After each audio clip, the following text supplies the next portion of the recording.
मगध राज्य के एक छोटे से गांव श्रृंगवेर में एक गरीब मगर जिज्ञासु बालक रहता था, नंदन। उसके पिता हलवाहे थे और माँ घर के पास ही मिट्टी के बर्तन बनाती थी। घर में भोजन का ठिकाना नहीं, लेकिन आंखों में सपने जरूर थे। जब अन्य बच्चे मिट्टी से खेलते, नंदन पेड़ों की छांव में बैठकर महापुरुषों की कथाएं सुनता।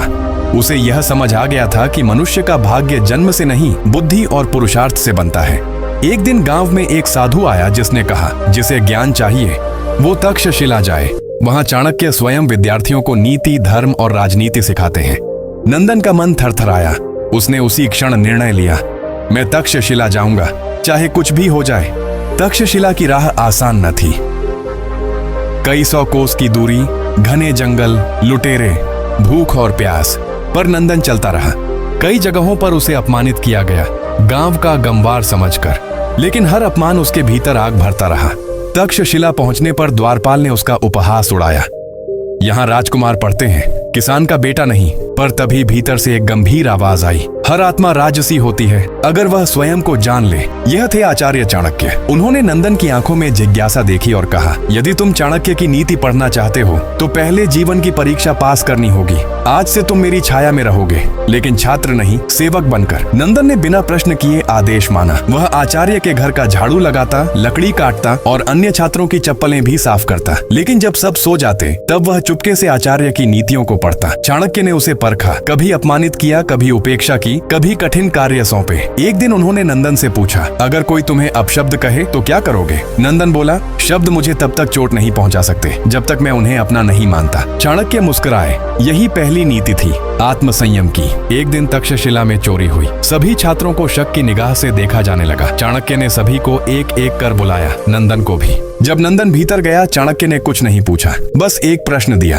एक राजा के पास दो मंत्री हैं, एक ईमानदार लेकिन मूर्ख, दूसरा चतुर लेकिन भ्रष्ट। तुम किसे चुनोगे? नंदन ने बिना रुके उत्तर दिया, चतुर और भ्रष्ट मंत्री को हटाऊंगा और मूर्ख ईमानदार को शिक्षा दूंगा, क्योंकि चरित्र बदला नहीं जा सकता, बुद्धि सीखी जा सकती है। चाणक्य ने मुस्कुराकर कहा, तुम चोरी के दोषी नहीं बल्कि नीति को समझने लगे हो।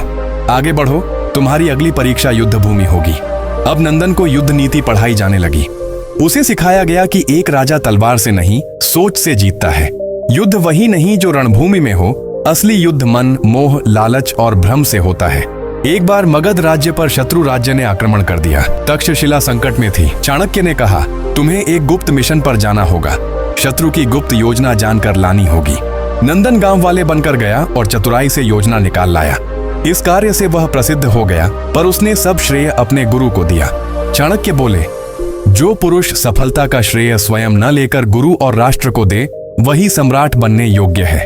अब नंदन एक कुशल रणनीतिकार बन चुका था, परंतु चाणक्य ने उसे अंतिम सीख दी, राज्य को जीतने से पहले अपने मन को जीतो। जो व्यक्ति गुस्से, मोह, कामना और आलस्य का दास है, वह कभी नेता नहीं बन सकता। चाणक्य ने उसे तप, ध्यान और संयम का अभ्यास कराया। नंदन कई वर्षों तक जंगलों में रहा। जब वह लौटा तब वह केवल योद्धा नहीं, नीति पुरुष बन चुका था। कुछ वर्षों बाद मगध में राजा नीतिहीन हो चुका था।